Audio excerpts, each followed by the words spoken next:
cuestión a Leopoldo Moró, que es de esta Cámara de Diputados, Leopoldo, sos el único que queda del año 83. Así es, efectivamente. Pero eso no significa que sea demasiado viejo todavía. No, tenés alguna cosa para... Algo de energía. Bueno, y la energía, ¿cómo se vio esta mañana? Bueno, a ver, en primer lugar hay que hacer un poquito de historia, porque si no, esto parece un cine continuado donde la película empieza cuando uno entra, y no es así. Este tema de la ficha limpia es un despropósito constitucional. Viene planteándose desde el PRO, desde el macrismo, hace mucho tiempo. Incluso antes te diría que existiera el mileísmo. Entonces no se trata de un acuerdo con el mileísmo, el kirchnerismo, todo eso es disparate. Nosotros siempre estuvimos en contra. En primer lugar porque es absolutamente inconstitucional. El orden jurídico de la Argentina establece que sentencia firme y definitiva hay cuando la última instancia, en este caso la Corte Suprema de Justicia, se pronuncia. Esto es así por el artículo 18 de la Constitución, el artículo 33 de la Constitución, y además por lo que ha sido la jurisprudencia de la propia Corte desde que la Corte existe en Argentina. En segundo lugar, bueno, sí, en este caso, además, tenía el agravante de tener nombre y apellido. En general, las proscripciones en Argentina siempre provinieron de gobiernos militares, de dictaduras, de gobiernos de facto. En el año 30, el radicalismo fue proscripto durante muchos años por la dictadura de Uriburu y después por la de Justo. Después la dictadura de la Libertadora proscribió el peronismo. Después en el 76 nos proscribieron a todos.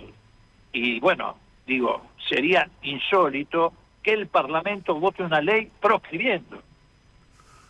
Esto rompería toda una tradición democrática. Además, esto fue lo mismo que intentaron en Brasil, que es el único país donde se votó la ficha limpia, para proscribir a Dilma Rousseff, a Lula, y mirá cómo terminó. Entonces digo, esto, para decir con toda claridad, esta es nuestra posición histórica, no es una coyuntura. Además, vos no podés tener una ficha limpia, que es una anticipación de la pena, porque de eso se trata, con un poder judicial, un partido judicial como el que tenemos en la Argentina. ¿Por qué? Y no se puede porque no son imparciales.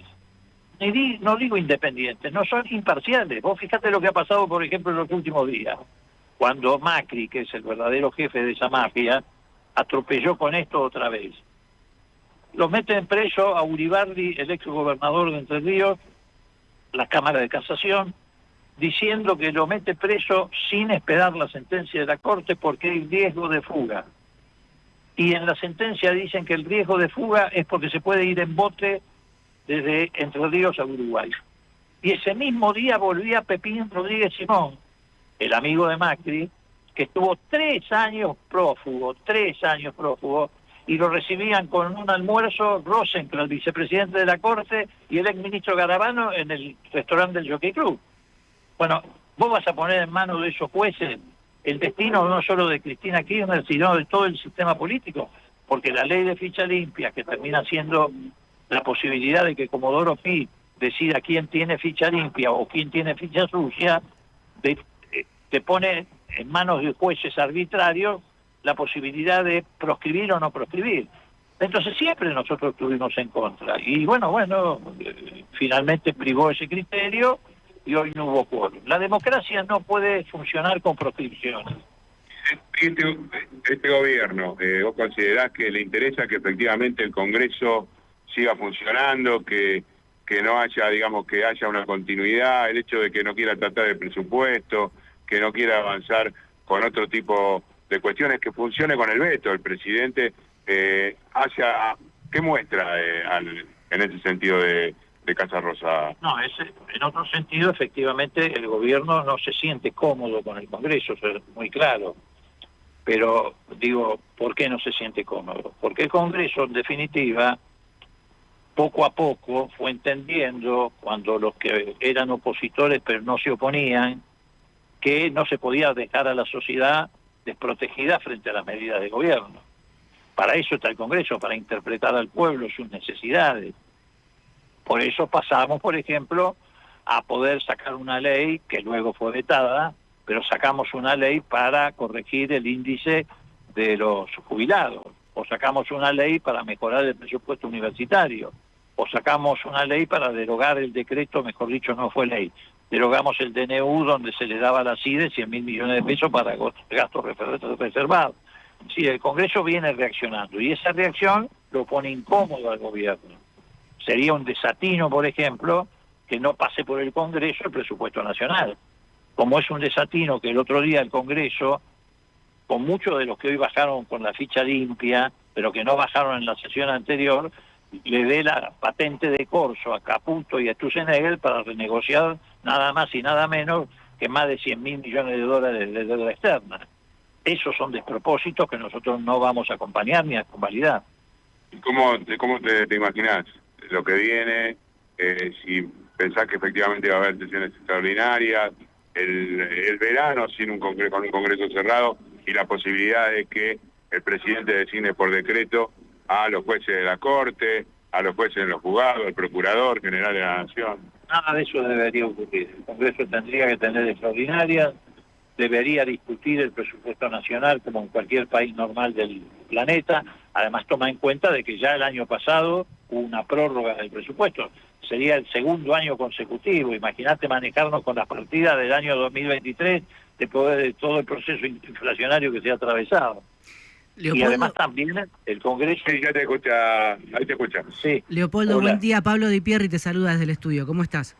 ¿Qué tal? Bien, bien. Leopoldo, ¿cómo piensa votar el bloque de UP la semana próxima cuando se haga la preparatoria y se tengan que designar las nuevas autoridades? ¿Van a ratificar a Menem en la conducción de la Cámara?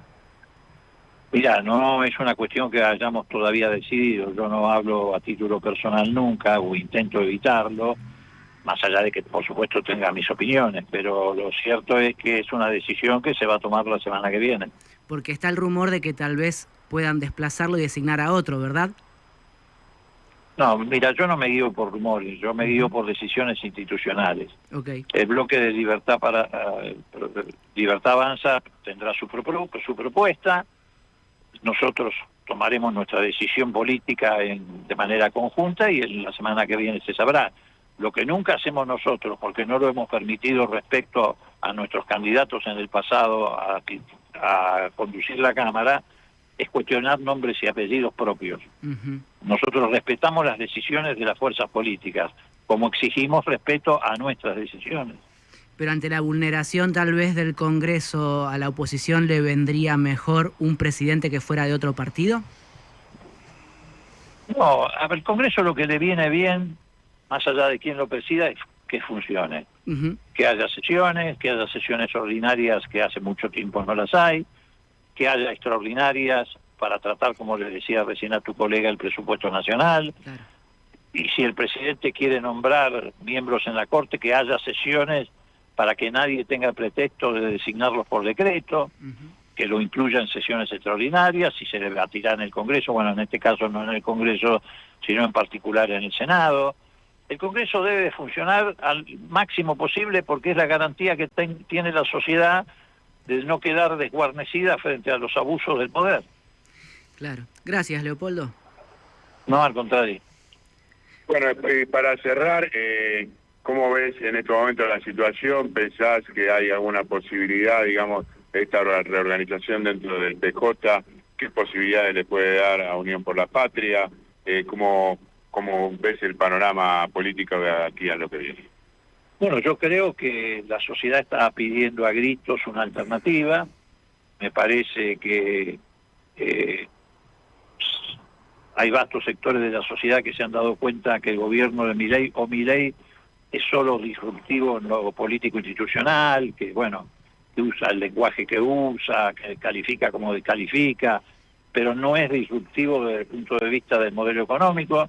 Él está repitiendo la experiencia de Martínez de Oz, la de Cavallo, la de la Alianza, la del macrismo, y me parece que eso está empujando a vastísimos sectores de la sociedad a situaciones extremas de pobreza, de sufrimiento, de destrucción del empleo, de la producción, y eso reclama, o mejor dicho, provoca el reclamo de muchos sectores de generar una alternativa. Y creo que Unión por la Patria ha demostrado que es una oposición real, que somos la única oposición, que tenemos la posibilidad de una experiencia acumulada y que podemos construir esa alternativa electoral competitiva para este año 2025.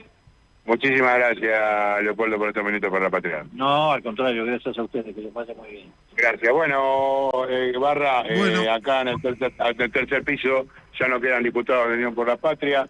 Lo veo por ahí a Eduardo Tonioli, uno de los gestores de la ley ayer de ludopatía. Pasó también un par de diputados oficialistas hace un minuto. Así que nos vamos levantando los petates y nos vamos en otra dirección, si te parece. Dale, Fabi, te agradezco. Mandar un abrazo de mi parte a Moró, que no sabía qué preguntar, porque un día lo tendría que haber dicho.